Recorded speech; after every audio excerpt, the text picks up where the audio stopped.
We're going to dive straight into it. Is, of course, Mohamed Salah and the contract situation that is, and it's been made all the more prevalent of late. I mean, it's a big deal regardless, but his comments over the weekend and indeed in the build-up to the showdown at Old Trafford have made it even more of a talking point, it's felt like. Before we come on to your story and your article today, Liverpool Echo, of course, I wanted to ask you about those comments and what you made of them, because a lot of people have read into them in different ways. But what was your take? Because there's no two ways about it, but what it definitely did do, what can't be argued really, is it cast doubt on his long-term future at Liverpool Football Club, which we knew anyway, but this cast even more doubt on it, it's fair to say. Yeah. I was at Old Trafford on Sunday and someone texted me saying Salah's just said it's his last year on Sky, and I thought, oh, bloody hell, that's quite the revelation, considering a couple of days earlier he was quite coy about it all and just said he was looking to enjoy the season, he wasn't really giving it any thought.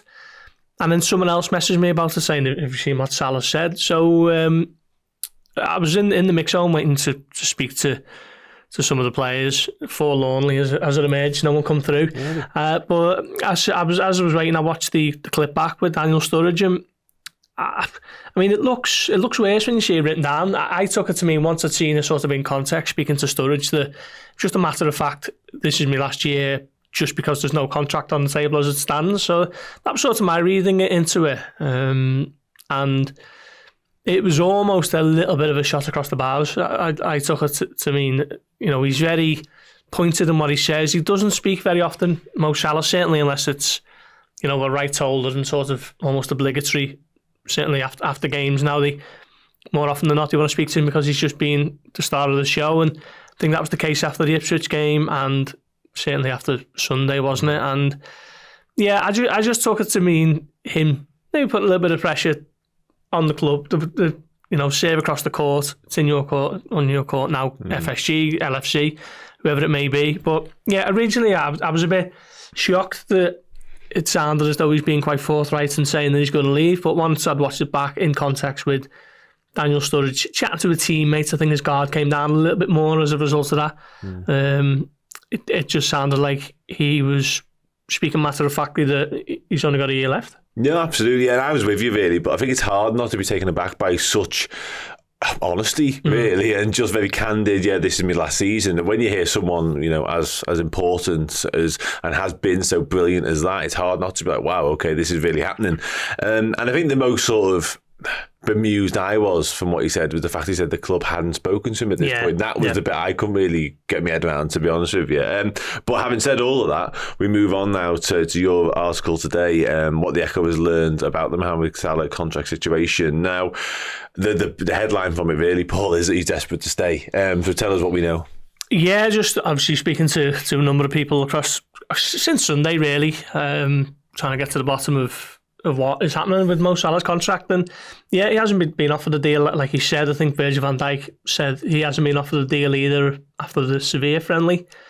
Trent, we know that he's looking to sort of keep a respectful silence while things happen behind the scenes. So I'm not sure if he's been offered one either, but I guess if Salah and Van Dijk haven't, to stand to reason that maybe Trent hasn't either, and maybe it's a case of Liverpool looking to get their ducks in a row before real sort of negotiations are kicked into overdrive. But yeah, Salah is very keen to stay. I think, like we say, desperate to stay. He's sort of communicated that to people within his inner circle, colleagues on the national stage. And yeah, that was just a repeated message to come back when I was doing checks on it across the last few days. Everyone I spoke to from various sort of areas, not people who sort of knew each other and whatever else, the message was the same, that, Mohamed wants to stay. And I think the interesting thing for me, which I didn't expect to sort of upturn, was that it appears as though Mo's looked at the situation in Saudi Arabia and thought, maybe that's not for me at the moment. Dwindling crowds, huge money, of course, but not somewhere that is the epicenter of world football like he likes to be, front and centre, star of the show, racking up the records, being the main man. And I still think that he views himself as a real big name in the Premier League and someone who can really do something in the Champions League as well. So that was one of the things to come back to me. He sort of looked at Sadio Mane's time in Saudi Arabia and thought, maybe this isn't for me, despite the riches that are undoubtedly on offer there. So yeah, all things are pointing towards Mohamed Salah very, very keen to stay at Liverpool for the long term. And now I guess it's a case of what does the club have up the sleeve? Yeah, absolutely. I want to touch on that in a moment before we wrap up on the Salah stuff. But before I do, you mentioned a couple of the factors there of chasing down records. As mentioned in the article of Ian Rush's, obviously record goal scoring tally. You might have one eye on getting closer to that in the not too distant future, which the way he's playing right now, you can't really put anything past him. But yeah, what are the factors really that suggest? And I guess plain and simply, it's the fact he just loves playing for the Liverpool Football Club. It feels like. Yeah. Well, obviously, being the star man at Liverpool, the club the size of Liverpool, but also his family are really settled in the northwest. Someone was telling me his daughter is essentially a Liverpudlian. Not sure how old she is, but I think most of her life has been spent in the northwest of England in Liverpool, and she is a sort of honorary Scouser in Salah's eyes. So yeah, that's a key factor. I think that is very settled off the pitch. On the pitch, he's chasing down records, isn't he? The all-time Premier League scorer for Liverpool now has been for nearly 18 months, isn't it? I think it was the 2 goals he scored against United and the 7-0 were the ones that broke the record. He's now into the top 10 in the Premier League. I think if he gets to 28 this season, that'll move him into the top 5 and ahead of Sergio Aguero. Probably won't trouble Alan Shearer's overall record, but one of the things that sort of pointed out was that he's always sort of made reference to Ian Rush's record of it was 346 goals for Liverpool, and he's always said he's coming for that record, and it's almost tongue in cheek. I think he knows that that's going to be very difficult to do, but the sort of standards that he sets means that he's going to have a hell of a go of it for as long as he can, and if he does sign a 2-year extension or whatever it may be, that'll give him a great chance to get a lot closer to it. And we are talking about a modern day legend at Liverpool, and that is not said.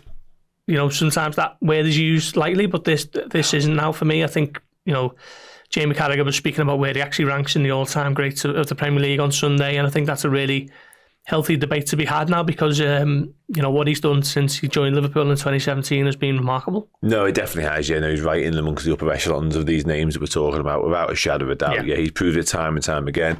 Absolutely phenomenal and continues to be exactly that. And it's that brilliance really leads me on to my next point, actually, because we're seeing it in plain sight in terms of what he's able to produce on the pitch right now. The performances and displays speak for themselves, really. But a lot has been made and discussed in around Michael Edwards' not return to the Liverpool fold, if you like, because we know he has a penchant, if you like, for not offering new deals to people who've sort of the wrong side of 30 because of the data, because of what gets told to him, because maybe what the long-term sort of investment holds and all that sort of stuff. So therefore, in terms of the decision-making process, you said a 2-year deal there. Is that kind of where you see it at? Liverpool aren't likely to be offering 4 or 5 years extensions to neither Mohamed Salah or Virgil van Dijk for that reason. Yeah, I guess so. I haven't had anything communicated to me on what sort of length of a contract might be if it is put in front of those 2 players particularly. But in Salah's case, he's just turned 32 in June.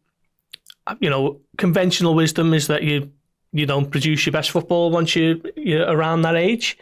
And I think the data will back it up for hundreds of players across Europe. But in Salah's case, he is a little bit of a almost unique case, isn't he? You look at the way the game's going now and players are staying fitter for longer. You look at Cristiano Ronaldo and, you might sort of scoff at the fact that he's playing in a pretty poor standard overall, isn't he, in Saudi Arabia. But he was at Manchester United, 18 months ago, still scoring goals in the Premier League. Lionel Messi won the World Cup at 36, was he? 35, 36. These are the sorts of, benchmarks that Salah is looking to sort of be talked about alongside, really. Luka Modric, again, he's someone who, similar about winning Champions Leagues with Real Madrid at the age of 37, 38. So if you keep yourself in great nick, you look after yourself with the recovery sessions, the diet, the training sessions, all these sort of professionalism that Mo Salah has got, probably better than...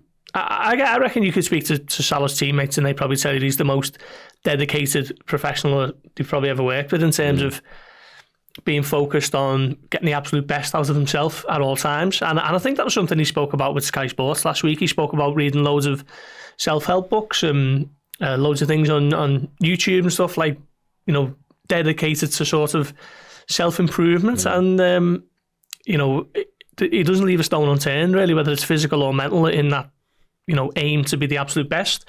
So at the age of 32, it's still, okay, it is the wrong side of 30, but it's not where he's 36, 37, and you think he might only have a year or two left. I still think he's got easily 2, 3, 4 years at this level now.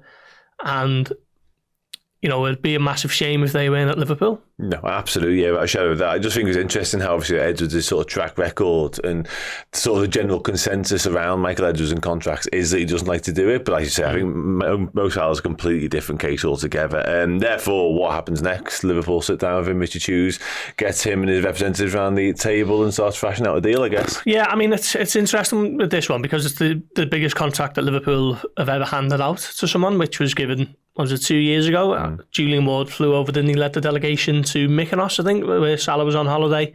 The contract got signed. But you wonder how far up the sort of chain of command this goes. Certainly Edwards, you'd expect to be involved. Does Mike Gordon sort of come back into the fold to deal with this one? What's the input of John Henry, Tom Werner? I think this is a contract that almost goes above the sporting director with Richard Hughes, and obviously he will be involved, as will Arne Slot.